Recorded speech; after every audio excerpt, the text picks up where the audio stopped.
不要再盲目迷信日本车耐操开不坏的神话了。今天讲的这3台日本 SUV 绝对会让你修到怀疑人生，修到响外流车厂老板的电话。今天我们不讲空话，直接帮大家盘点3台千万别碰的日本 SUV， 顺便也加码4台真正可以让你开到当传家宝的车款。我们翻遍了长期的养车数据、出保记录，还有车友社群里血淋淋的灾情。最扯的是，这份名单里垫底最烂的那台日本 SUV， 它挂的厂牌在台湾人眼里根本就是无脑买。品质保证的代名词先别转台，因为拿到冠军最推荐的那台绝对不是大众平时第一时间会想到的神车。看完背后的理由，保证彻底颠覆你以后买中古车的观念。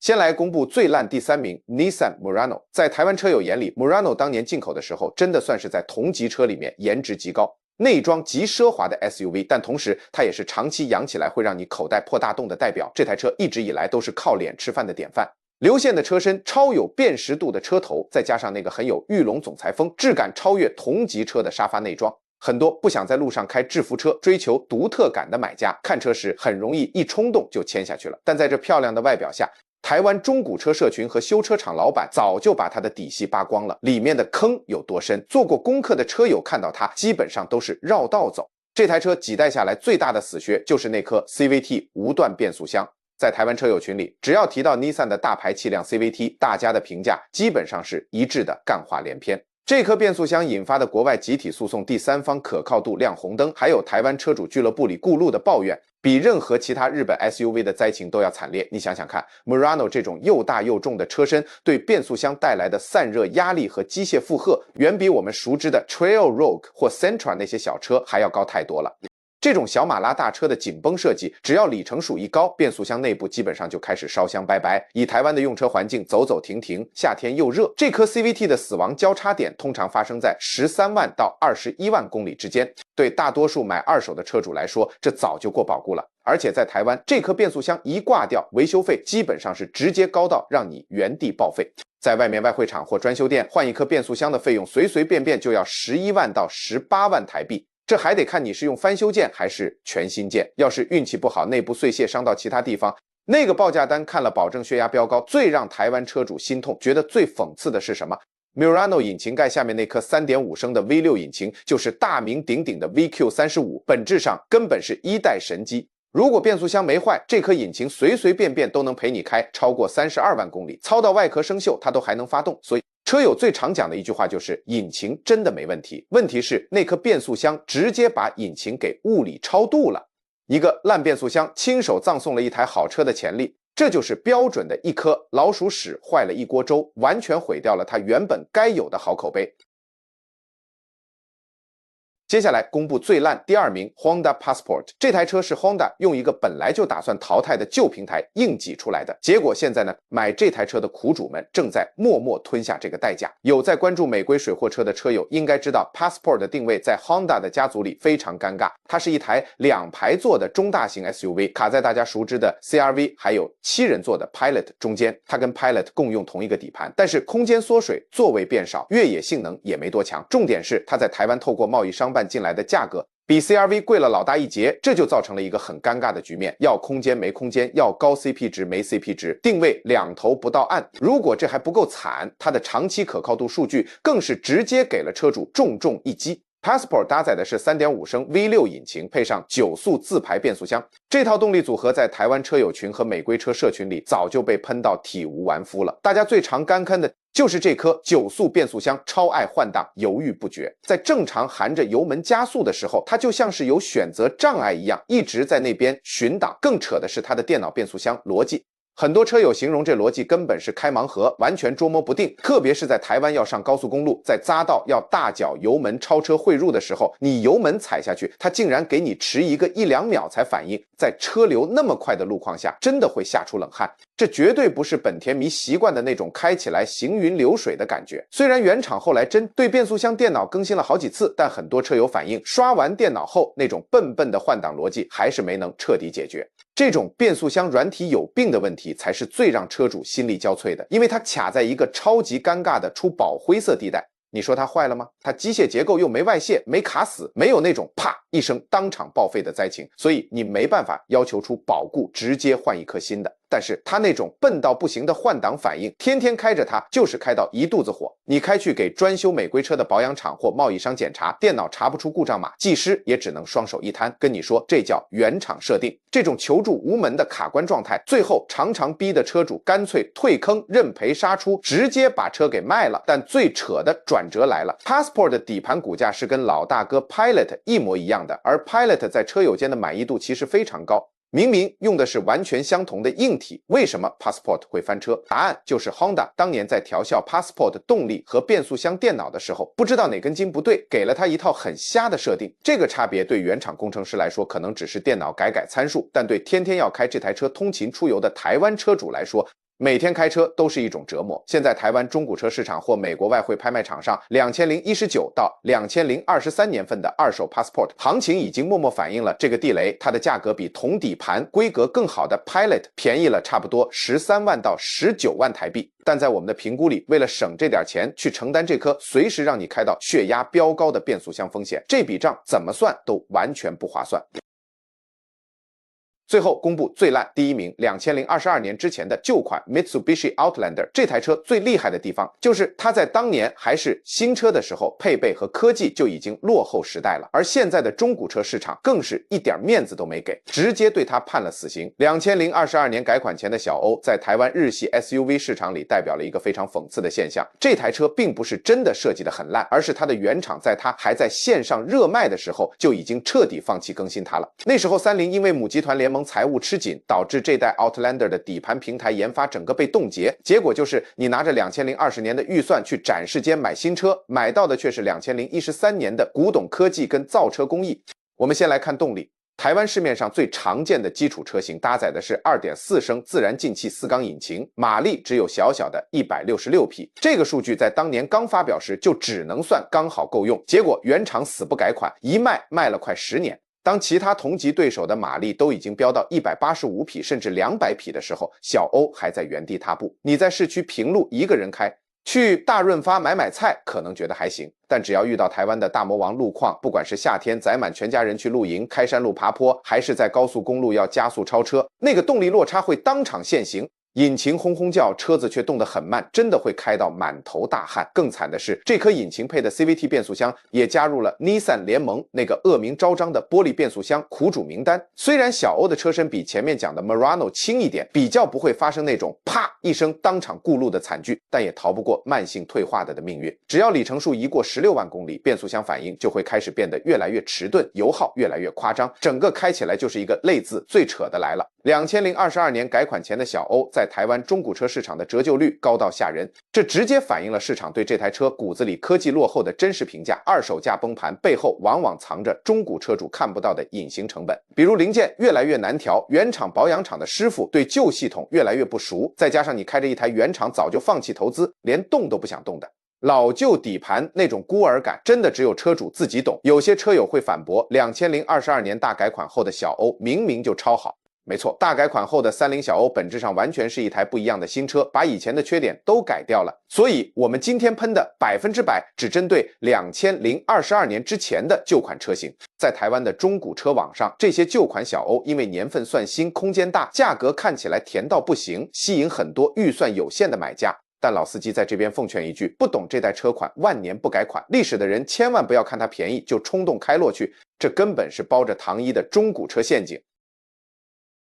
骂完了地雷，接下来进入重头戏，加码推荐的优质好车。第4名 Mazda CX-5。 Mazda 打造了一台开起来像跑车，养起来却像 Toyota 一样省心的 SUV， 但老实说，市场上很多人到现在都还没真正发现它的好。在台湾的日系 SUV 市场里， CX-5 绝对是最被低估的耐操神车。它不仅拥有把所有同级对手按在地上摩擦的操控动态，它的长期养车成本更是直接打平，甚至超越了大家公认的省油耐操王 Toyota。按理说，这种文武双全的车应该要卖到缺车，价格被炒高才对。但因为 Mazda 在台湾的品牌规模不如头号大厂，这反而让 CX-5 的价格显得非常亲民，成了高 CP 值的代名词。这台车最核心的精髓就是它搭载的那颗 Skyactiv G 2.5 升自然进气4缸引擎。在现在这个涡轮车满街跑，动不动就坏环保环节的时代，这颗自然进气引擎简直是清流。没有涡轮，就代表你少了一个最容易坏、维修最贵的零件。而且这颗引擎拥有13:1的超高压缩比，它不需要靠涡轮应急马力，而是用超强的热效率来省油。结果就是它有跟涡轮车一样省油的油耗，却完全没有涡轮车那种复杂。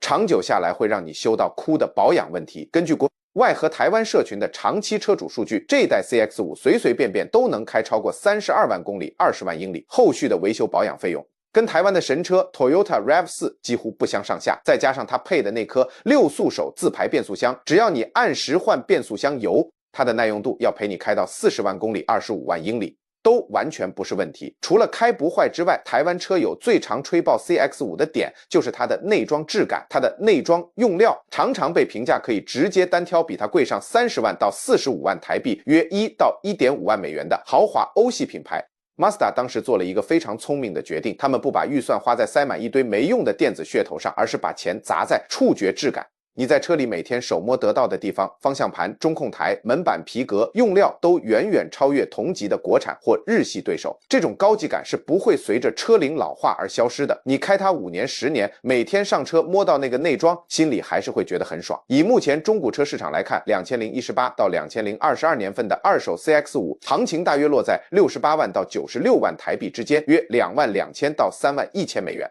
花这个预算，你可以买到这种等级的操控乐趣、豪华内装，还有几乎不会坏的日系高标耐用度。在老司机眼里，这绝对是目前中古车市场上最划算、最没被炒作的终极简陋首选。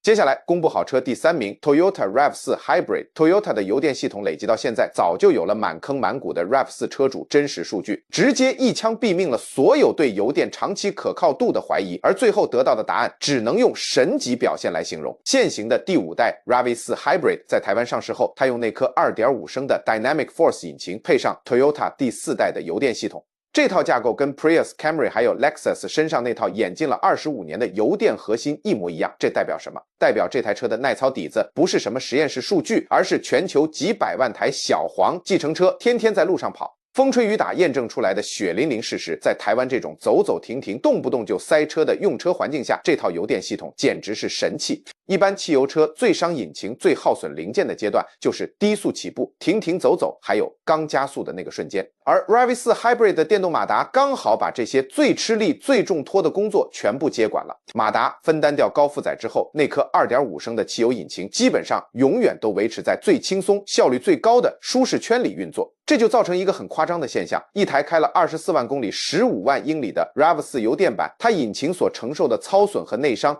比一台只开10万公里的纯汽油版还要低太多了。但最厉害的转折还在后面，这台车在带给你顶级耐用度的同时，还兼顾了在台湾实测随随便便都能跑出每公升16到18公里，约38-42 mpg 的变态油耗。我们来帮台湾车主算一笔最实在的账，以1年开16000公里、1万英里来算，油电版每年帮你省下来的油钱，轻轻松松就有13000到2万台币，约400到600美元。你开个10年，光是油钱就帮你默默省下了13万到20万台币。更何况油电版当年的新车溢价在中古车市场的残值里早就被稀释掉了，你买二手根本不用多花冤枉钱。根据国外权威长期可靠度数据调查，RAV4 Hybrid 直接杀进了全世界上最有可能开超过32万公里、20万英里的车款前3名。注意哦，这不是只在油电车或 SUV 里面比，而是把全世界所有轿车、休旅车、卡车全部拉下来大混战，它依然拿到了前3名。这就是标准的不坏金身，把全台湾最懂省钱、最会算计的计程车司机们集体认证的油电科技套在 Toyota 最成熟、卖最好的休旅车底盘上。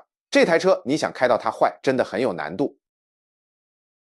紧接着公布好车第2名，2017到2022年的 Honda CR-V， 在市面上所有 SUV 里面，能够让最多一般通勤族安安稳稳开过48万公里、30万英里的车，除了这台5代 CR-V， 大概找不到第2台了。台湾车友非常熟悉的5代 CR-V 代表的是 Honda 从1995年开始整整演进了27年的最成熟结晶。你想想看，一招练了快30年， Honda 的工程师在这代车型上早就不需要去烦恼什么底盘结构的大问题，他们每天的工作就是把那些鸡毛蒜皮的小缺点修到最完美。这种研发大成的成熟度直接回馈在车主开不坏的长期养车体验上。不过讲到这代 CR-V， 我们也必须老实揭露当年闹得沸沸扬扬，台湾车友最关心的机油增生、汽油稀释机油问题。这颗 1.5 升缸内直喷涡轮引擎在早期刚上市时，如果是在非常寒冷的地方，加上车主习惯开超短程，引擎还没热就熄火，确实会发生汽油跑到机油箱里面的现象。但 Honda 后来马上推出了变速箱与引擎电脑的软体优化更新，台湾原厂也进行了免费召回优化。到了2018年底之后的车型，或者是先前有乖乖回原厂刷电脑的早期车款，在车友社群的长期数据里，这个问题基本上已经彻底绝迹了。所以买中古5代 CR-V 的铁律非常简单，尽量挑2018年之后的车型，或者去原厂查保养记录，确认有没有做过这项软体更新。只要这关过了，这台车就正式宣告无懈可击。最扯的来了，在台湾和国外的本田俱乐部里，5代 CR-V 开破40-50万公里，而且没大修过的案例根本不稀奇。这些神车主分享的心得其实就是最基本的养车3部曲，每8000到1万公里、4000-5000英里准时换全合成机油，每4万公里30,000英里绝对不拖延，准时更换变速箱油，然后每10万公里做一次冷却循环系统保养，就这3招。只要你肯花这点小钱照着养，这台车的底盘和引擎就会用绝对不坏的表现来报答你。目前在台湾中古车市场2019到2022年份的二手 CR-V 5代半 VTIS 或 S 版，行情大约落在72万到96万台币之间，约23000到31000美元。虽然很多人常酸它二手价硬到不可思议，简直是买来开2年卖掉都不亏，但这正是因为它无敌的空间体现，满街都是外汇件与副厂零件的好保养优势，以及全台湾修车厂没有一间不会修的便利性。如果你想买一台最省心、最实用、闭着眼睛买都不会踩雷的日系休旅车，5代 CR-V 就是这份名单里最毋庸置疑的全民公认普世首选。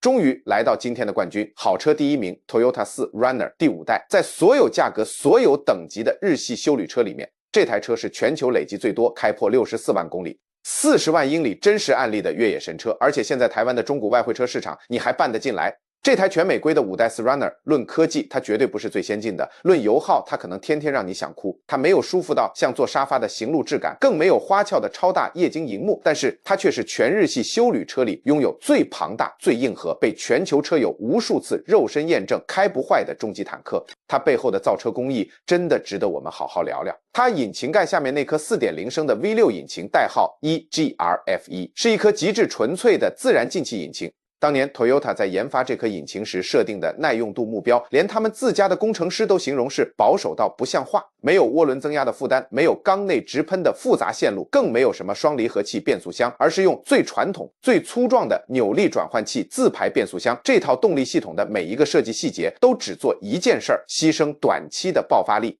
去换取长生不老的机械寿命。全球越野社群的数据显示，5代 4Runner 开破64万公里的比例高到让所有对手望尘莫及。在美国亚利桑那州，有一位退休老师分享他那台2008年的 4Runner 开了82万公里、51万英里，引擎、变速箱全部原厂没修过，只有水邦普在45万公里的时候换过1次。在加拿大也有工头拿它当商业载重，天天拖尾车，操了48万公里，依然像新车一样顺畅。这绝对不是个案，而是这台车的日常。最关键的是，5代 4Runner 已经在2024年正式停产了。接棒的第6代大改款换成了 2.4 升的4缸涡轮引擎。不管新引擎科技多厉害，它都还没有经过时间的考验，完全无法继承5代那种开不坏的钢铁神话。这代表在台湾的外汇车市场上，状态好、里程数低的二手5代 4Runner 卖一台就少一台。现在内行的买家早就默默在抢车了。这台5代 4Runner 不只是今天这份名单的冠军，它更是一个正在倒数计时、即将绝版的经典。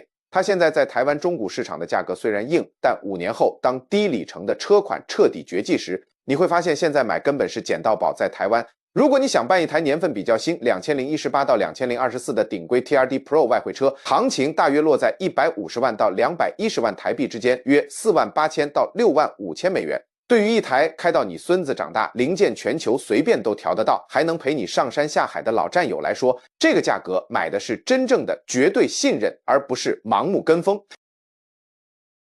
今天评测了7台日系休旅车，最后帮大家整理出一套最实在的买车防雷公式。这份名单里最烂的3台，跟最好的4台，它们的成败都有非常精准可预测的致命伤和优点。3大雷车的失败公式很一致，都有一个不管其他配备再好都无法弥补的动力死穴。Murano 的玻璃 CVT、Passport 等变速箱电脑，还有2022年前 Outlander 的万年老底盘。这些地雷，买车前上网动动手指就能提早避开，而4大神车的成功公式也一模一样，尽可能选择自然进气引擎，搭配经过时间验证的传统变速箱，以及原厂愿意持续投资不摆烂的底盘平台。预算怎么选？老司机这样配，预算80万台币以内，约2.5万美元。不用想了 ，Mazda CX-5 或者是5代 Honda CR-V 是全台湾中古车市里 CP 值最高的选择。随随便便都能陪你开过40万公里，预算80万到130万台币之间，约2.5万到4万美元。Toyota RAV4 Hybrid 绝对是唯一首选，计程车司机集体认证的油电耐操度，加上变态的省油表现，养车成本低到让你天天笑着出门。预算130万台币以上，约4万美元以上。如果预算充足，想玩外汇车，5代 Toyota 4 Runner 那无可取代的坦克级可靠度，绝对值得你把预算砸下去，然后开它个10几20年。记住这3大铁律：避开玻璃 CVT， 避开原厂放弃更新的孤儿车，避开第1代刚研发出来的4缸涡轮引擎。只要把握这几点，日系车的不坏神话就会在你身上灵验。如果你觉得今天的实话大盘点有帮到你，记得订阅、按赞、分享。我们每周都会用真实的车主数据带你拆解各家车款的真面目。下一集我们要来盘点3台最烂跟4台最好的欧系休旅车，名单里有几个大品牌绝对会让你下巴掉下来。我们下期见。